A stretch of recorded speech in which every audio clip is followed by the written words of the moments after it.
Hindistanyň Tamilnad gündogar ştatynda Koimbatur regionynyň ýaşaýjylaryny 6 aýlap gorkuda saklanan Pili tutmak üçin tokoýçylara hem polisiýa 5 sagat gerek boldy. Haýwany uky dermanyny berip, onu ýüp bilen bagladylar. Hinduizm mifologiýasynyň gahrymandlarynyň biri Winaýaka ady kılan bu pil adyndan 4 adamy öldürdi we daýhanlaryň ekin meýdanlaryny daýalady. Koimbatur regionynyň baş tokoýçysy Depaka Srivastananyň sözlerine görä haýwany ele salmak kyn düşüpdir.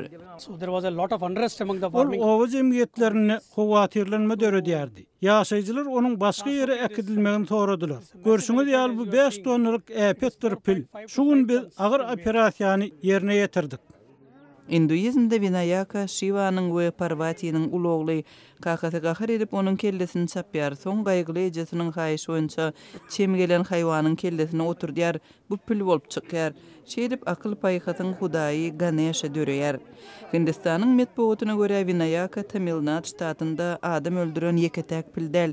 Duşanbe güni ýüzlerçe adam ştatyň paýtagty Chennai şäherinde jemlenip howply haýwanlary saklamagy ýa-da olary öldürmegi talap etdiler.